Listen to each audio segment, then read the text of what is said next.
Noah Ellis loved the quiet. That's why he moved to this small cabin in rural Montana 3 years ago. After a decade working as a paramedic in Chicago, he needed peace.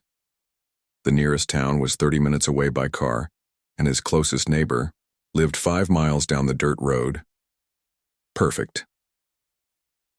The night was clear and cool when Noah stepped onto his porch with a cup of coffee. He looked up at the stars, bright and numerous without city lights to dim them. Then he saw it, a streak of light, cutting across the sky. Not a shooting star. This was bigger, moving slower, and trailing smoke. Whatever it was, it crashed somewhere in the forest behind his property. Noah grabbed his emergency medical bag, flashlight, and jacket. He told himself that someone might need help. As a paramedic, he couldn't ignore that possibility. The trek through the dark woods took nearly 20 minutes. The smell of burnt metal and strange chemicals led him to a small clearing. What he found there stopped him in his tracks. Half buried in dirt sat a smooth, silver object about the size of a small car. Steam rose from its surface. This wasn't any aircraft Noah recognized. Its shape was wrong, oval with no visible wings or windows. The metal had no seams or rivets. It looked like it was grown, not built. A section of the craft slid open as Noah approached. He raised his flashlight, heart hammering in his chest. Inside, slumped against a control panel covered in strange symbols, was a person. No, not a person. Something else. The figure looked almost human. 2 arms, 2 legs, a head, but taller and thinner than any human Noah had ever seen. Its skin was pale blue with faint patterns that seemed to shift in the flashlight beam. Blood of a silvery blue color pooled beneath it. Noah's training kicked in. Alien or not, this was a patient who needed help. He climbed into the craft and checked for signs of life. The being's chest moved slightly, still breathing but shallow. A large wound on its side leaked the silver-blue blood. As Noah pressed a gauze pad against the wound, the being's eyes snapped open. They were large, completely black with no visible whites or pupils. The alien jerked away, hissing words in a language Noah couldn't understand. Then it collapsed again. A small device on the alien's wrist lit up and spoke in a halting, mechanical voice. "Danger. Help. Not hostile." "I'm trying to help you," Noah said, pressing the gauze back against the wound. "I'm a medic. You're injured." The alien stared at him, then touched the device again. "Human. Primitive species. No threat." "Thanks for that," Noah muttered. "Can you tell me your name? Do you understand me?" The alien's black eyes blinked slowly. "Kiravex. Commander, Seraphim Dominion." Each word seemed to require great effort. Noah worked quickly, cleaning the wound as best he could, but nothing in his medical bag was designed for this situation. The alien's physiology was similar to human in some ways, but clearly very different in others. "Your medicine, useless," Kiravex said. "We are dying. Blood curse." "Blood curse, I don't understand." The alien's hand grabbed Noah's arm with surprising strength. "Our species. Genetic disease. No cure." Kiravex coughed, more silver-blue blood speckling her lips. Mission Noah placed Kiravex on his bed and checked her wound again. The silver-blue blood was flowing more slowly now, but that wasn't a good sign. She was getting weaker. "Stay with me," he said, though he wasn't sure if she could hear him. Her translator device flickered. Cold. So cold. Noah piled blankets on her, but her skin felt like ice. Nothing in his medical training had prepared him for this. Human medicine might kill her, but doing nothing would definitely kill her. For hours, he tried everything he could think of. Cleaning the wound, bandages, fluids through an IV line. Nothing helped. Kiravex grew paler, her breathing more shallow. "I'm sorry," Noah said. "I don't know what else to do." Her black eyes opened slightly. "Our blood fails us. The curse kills from within." Noah stared at the silvery blue blood staining his sheets. An idea formed in his mind. A crazy, dangerous idea. What if human blood is different? What if it doesn't have your curse? Kiravex didn't respond. She was unconscious again. Noah knew blood transfusions between incompatible human blood types could be deadly. A transfusion between different species would be even more dangerous. But Kiravex was minutes from death anyway. He set up a direct transfusion line between his arm and hers. The equipment wasn't meant for this, but it was all he had. As his red blood flowed into her blue veins, he watched carefully for signs of rejection. At first, nothing happened. Then Kiravex's body jerked violently. Noah almost pulled the line out, but stopped when he noticed something strange. Where his blood met hers, it didn't mix normally. Instead, it seemed to glow faintly. Kiravex gasped, her back arching. Noah held her down, worried he'd made a terrible mistake. But then he saw her wound. The edges were moving, closing themselves. The transfusion made Noah dizzy. His vision blurred. The last thing he saw before passing out was Kiravex's wound healing itself, the skin knitting together in a way no human wound ever could. Noah woke to the feeling of being watched. His head pounded. He was on the floor beside his bed. How long had he been out? You are awake. Good. The voice was clearer now, less mechanical. Noah looked up to see Kiravex standing over him. She wasn't just alive. She looked completely healed. It worked, he said, his voice hoarse. Yes. Kiravex helped him onto the bed. Your blood contains something unique, something that neutralizes our blood curse. Noah touched the bandage on his arm where he'd inserted the transfusion line. That's impossible. And yet, it happened. She studied him with those black, alien eyes. You saved my life when you had no reason to help me. Why? I'm a paramedic. Helping people is what I do. Even aliens who crash in your forest? Noah smiled weakly. Apparently so. Kiravex touched the now healed wound on her side. My people have searched the galaxy for a cure to the blood curse for generations. We've tried everything, countless worlds, countless species. Nothing worked. She looked at Noah with new intensity. Until you. Lucky coincidence, Noah said. There are no coincidences of this magnitude. Kiravex moved to the window, looking at the dawn breaking over the trees. The blood curse is killing my entire species. We're on the edge of extinction. And the cure has been here, on this remote planet all along. Noah tried to stand but felt too weak. Look, I'm glad I could help you, but I lost a lot of blood. I need rest. Kiravex turned to him. There's no time for rest. If your blood can cure me, it might cure all Seraphim. You could save my entire species. What are you saying? I'm saying that my people need to know about you, about what your blood can do. Her expression was hard to read, but her voice was urgent. And we need to leave this planet soon. Leave? I can't just...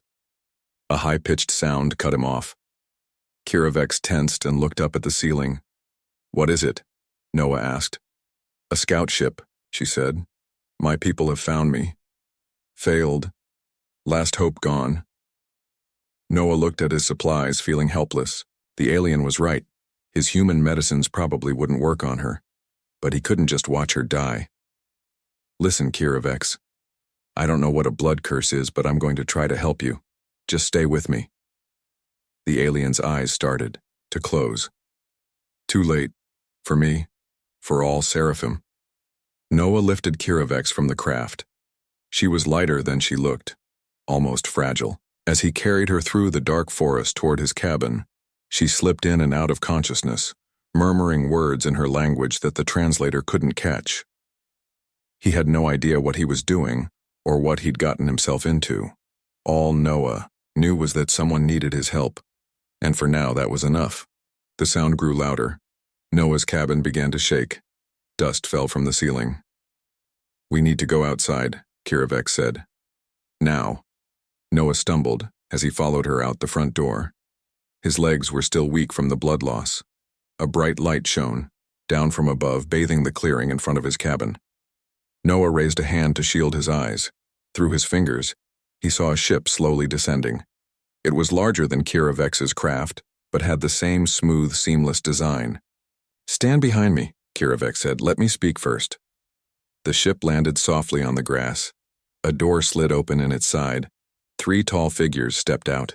They looked similar to Kiravex, with the same blue skin and black eyes, but wore what appeared to be armor. One of them called out in their language. Kiravex answered. The exchange was tense.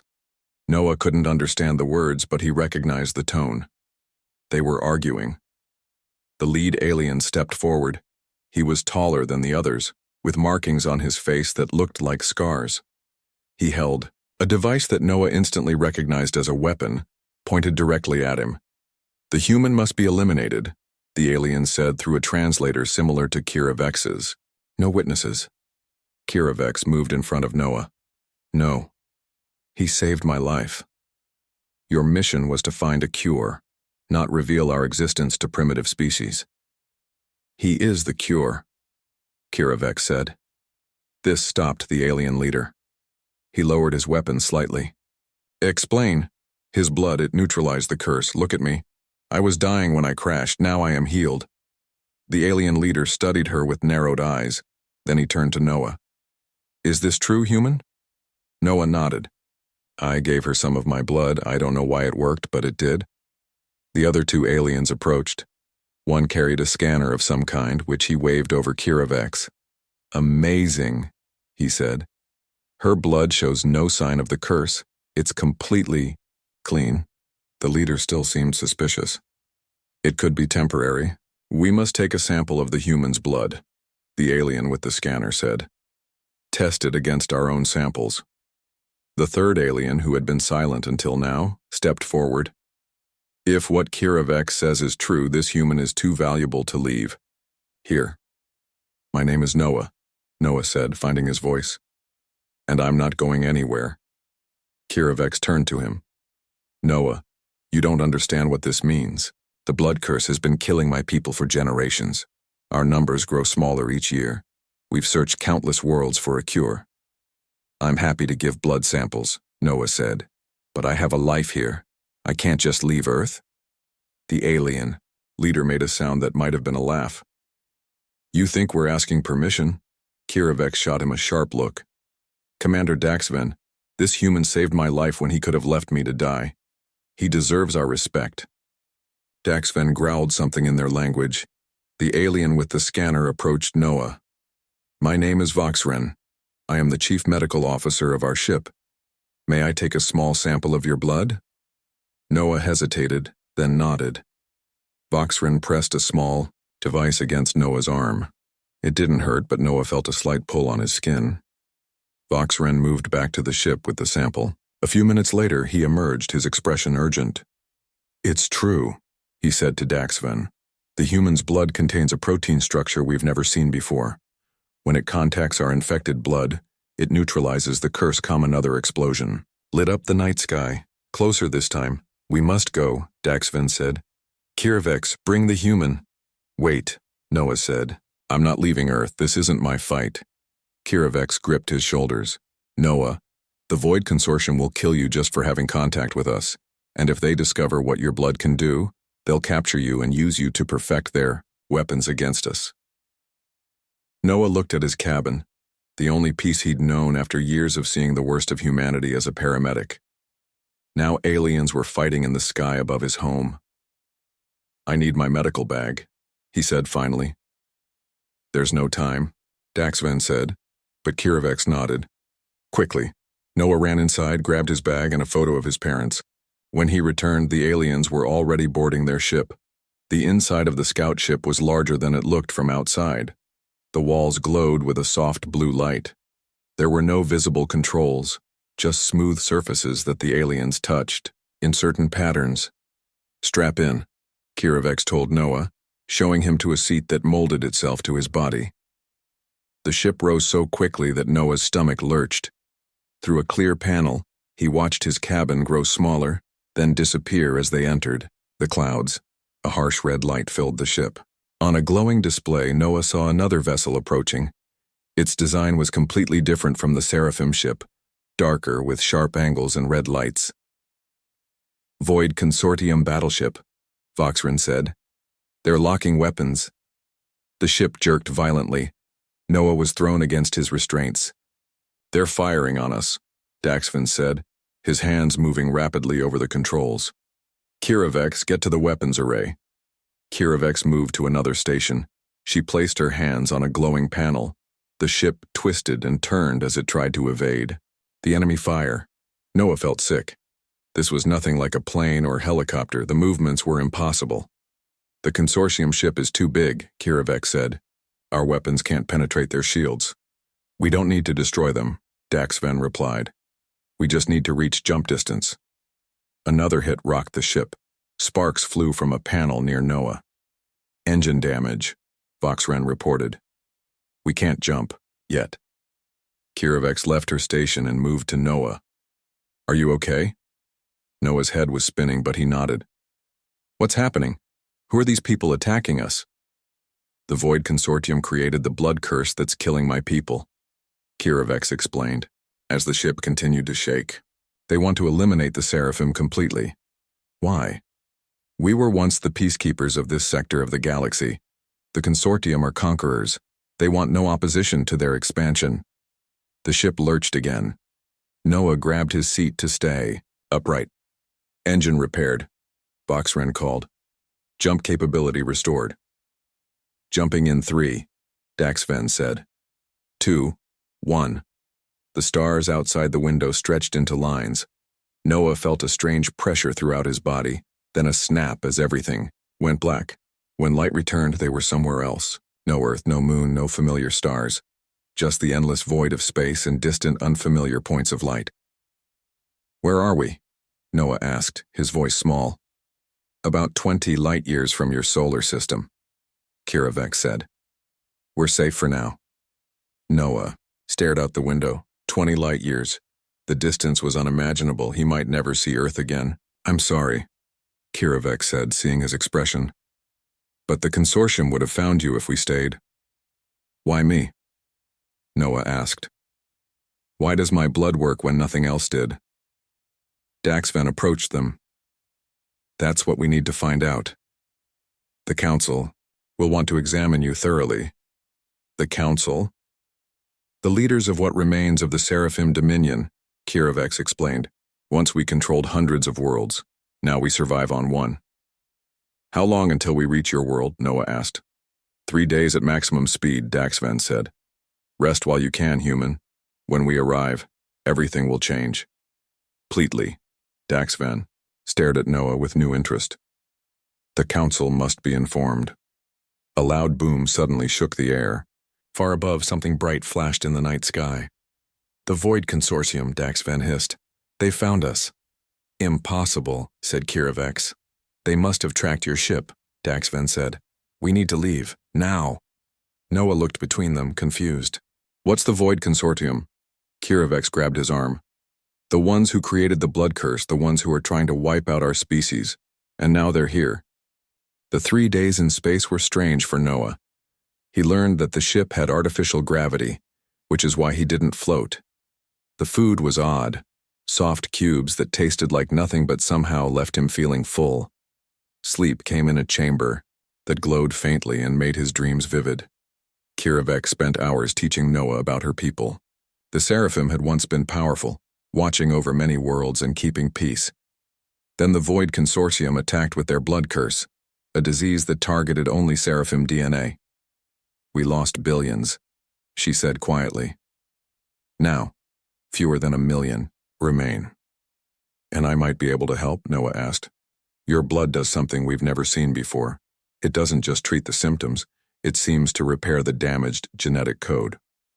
On the 3rd day, Daxven called Noah to the front of the ship. We're approaching Serathia, our homeworld, he said. You should see this. The view took Noah's breath away. The planet below was mostly blue like Earth, but with patches of purple and silver instead of green. 3 moons orbited it, each a different color. It's beautiful, Noah said. It was more beautiful once, Daxven replied. Before the curse forced us to abandon most of our cities. They descended through clouds that shimmered like oil on water. Noah saw vast oceans, mountains taller than any on Earth, and forests of trees with silver leaves. The ship landed in a city built into the side of a mountain. The buildings were tall and spiral-shaped, connected by bridges that seemed to float in the air. "Welcome to Vexithora, our last great city," Kiravex said. As they exited the ship, a crowd gathered. The seraphim stared at Noah with those large black eyes. Some looked curious, others afraid. A few appeared angry. A group of seraphim in ornate clothing approached. They wore circlets on their heads that glowed with soft light. "The council," Kiravex whispered to Noah. "Show respect." The tallest council member spoke. "Kiravex, daughter of the High House. You returned to us in most unusual company." Kiravex bowed deeply. "Honored council, I bring news of great importance. This human, Noah Ellis, saved my life, and his blood contains the cure we have sought for generations." Murmurs spread through the crowd. The council member looked skeptical. "These are bold claims." Voxran stepped forward. "I have verified it myself, Council Member Lyrasan. The human's blood neutralizes the curse completely." Lyrasan studied Noah carefully. "If this is true, it changes everything." She turned to the other council members. "We must convene immediately. Bring the human to the healing chambers for testing." "Wait," Noah said. "I want to help, but I need to understand what's happening." "What kind of testing?" A younger council member approached. "Simple blood samples, nothing more. We would never harm you, Noah Ellis. If what they say is true, you are the most valuable being in our world right now." "And then what?" Noah asked. "After your tests?" The council members exchanged glances. "We will need to synthesize a cure from your blood," Lyrasan said carefully. "It may take time." "And many samples," added another council member. Noah sensed there was more they weren't saying. "How many samples?" Before anyone could answer, a commotion broke out in the crowd. A young seraphim pushed through and ran to Kiravex, embracing her tightly. "Jaxvel," Kiravex said, returning the embrace. "I have missed you, little brother." Jaxvel looked younger than the other seraphim, with fewer markings on his face. His eyes widened when he saw Noah. "Is this him? The one who saved you?" Kiravex nodded. "This is Noah Ellis." Jaxvel approached. The healing chambers were vast rooms filled with technology Noah couldn't begin to understand. Glass tubes lined the walls. Inside, some of them were seraphim in various stages of the blood curse. Their skin showed dark patches, and some had tubes connected to their arms. Chief Scientist Taraven, a female seraphim with intricate face markings, supervised Noah's tests. She took several vials of his blood and ran them through machines that hummed and glowed. "Fascinating," she said, studying a display. "Your blood contains proteins unlike anything in our records." "So it will help?" Noah asked.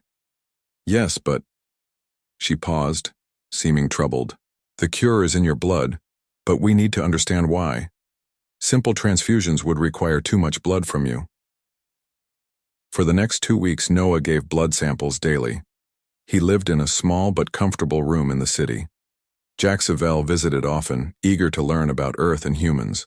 Despite being young by seraphim standards, Jaxvel was brilliant and spoke Noah's language almost perfectly now. "Why do you think your blood cures us?" Jaxvel asked one evening. "I'm not sure," Noah said. "Taraven says it's some kind of protein my body makes." "But why you? Why humans?" Noah had wondered the same thing. The odds seemed impossible. Kiravex visited less often. She had duties as a commander and spent much time with the council. But when she did visit, Noah felt a strange connection to her. One day, Taraven called both Noah and Kiravex to her private lab. Her expression was serious. "I've made a discovery," she said, "one that explains everything."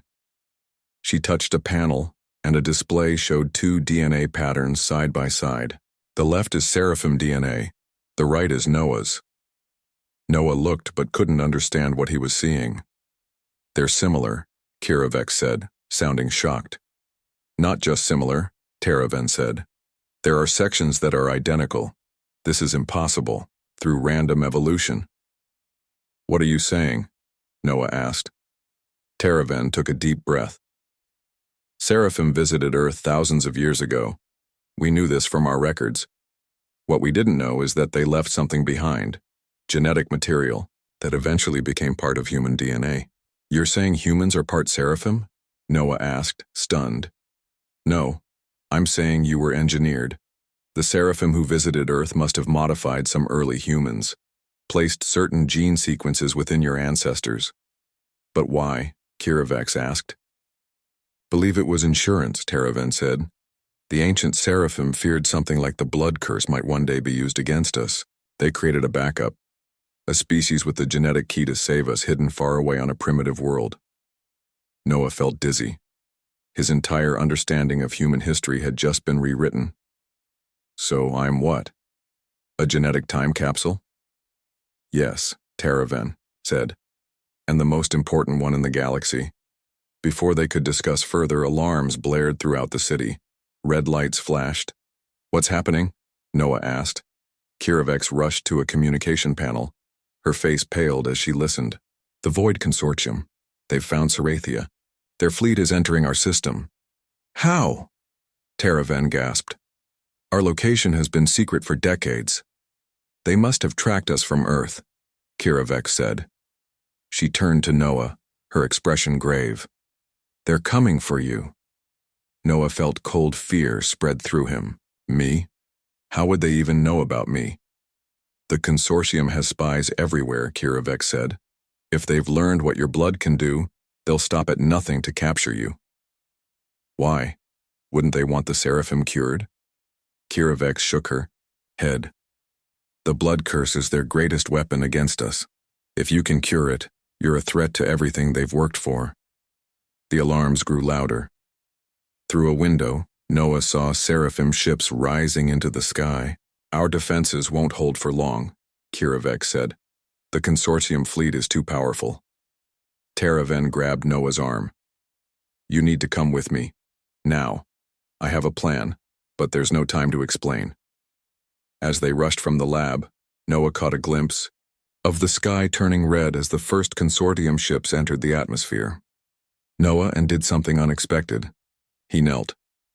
Thank you for saving my sister, he said. The House of Vex is forever in your debt. The council members looked uncomfortable at this display. Rise, young one, Lyrasan said sharply. The human has not been verified yet. But Jaxavel stayed kneeling. I believe my sister. If she says he saved her, then it is true. Noah didn't know what to do. He reached down and gently raised Jaxavel to his feet. No need for that, Noah said. I just did what anyone would do. No, Kiravex said quietly. You did what only you could do. Teraven led Noah through winding corridors deep beneath the city. Kiravex followed, her weapon drawn. The sounds of battle grew fainter as they descended. Where are we going? Noah asked. To the heart of our defense system, Teraven said. I've been working on something that might save us, but I need your blood to complete it. They entered a massive circular room filled with glowing equipment. In the center stood a tall cylinder connected to hundreds of tubes that spread out like roots into the ceiling and floor. This is the pulse chamber, Teraven explained. It can send a signal throughout our entire city. Usually it carries communications, but I've modified it.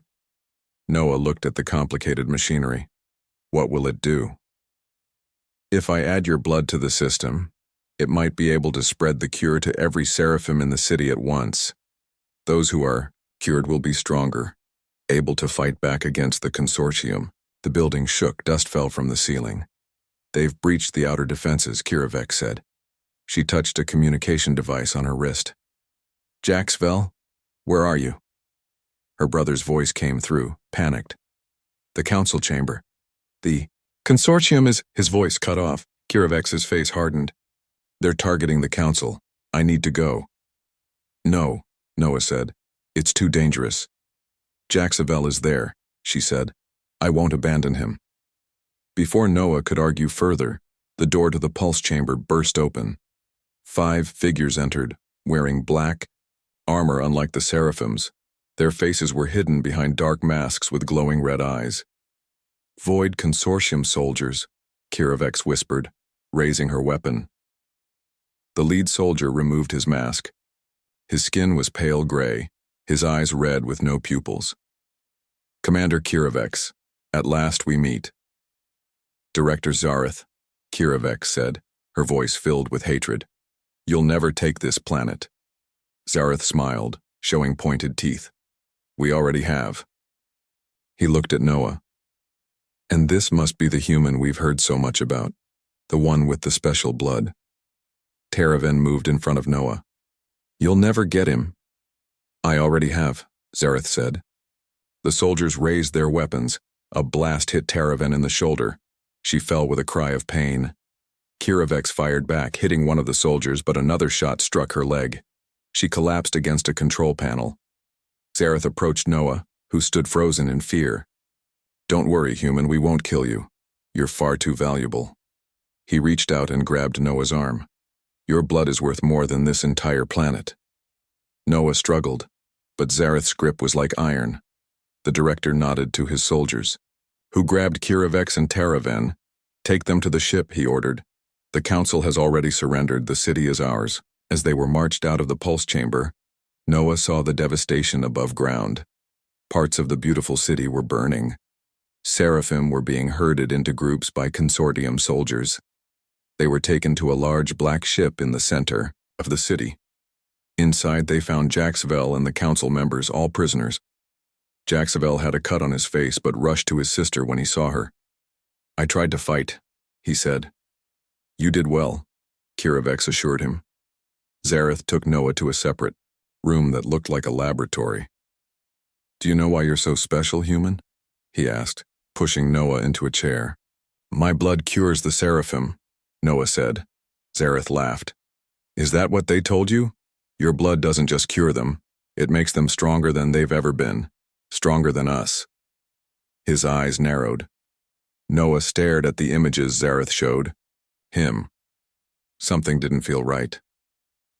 If the seraphim were so terrible, why create the blood curse instead of just destroying them?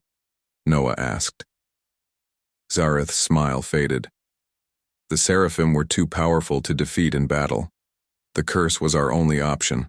Or maybe you couldn't beat them fairly because they were protecting others from you, Noah said, the pieces falling into place. You're not showing me the whole truth.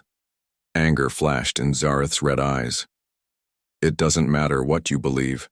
Your blood will serve our purpose now. He pulled out a large needle. We'll drain every drop if necessary. The door slid open. A soldier entered. Director, we've secured the pulse chamber. The scientist's device is ready. Zareth smiled again. Perfect. Prepare the human for full extraction. The soldier moved behind Noah, but instead of grabbing him, he struck Zareth with a weapon. The director fell to the floor, stunned. The soldier removed his helmet. It was Jaxvel. How? Noah asked in shock. I stole this uniform, Jaxvel said, freeing Noah from his restraints. We have to hurry.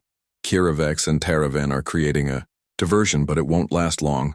They ran through corridors filled with chaos. Alarms blared. In the confusion, Noah saw seraphim prisoners fighting back against their captors. What's happening?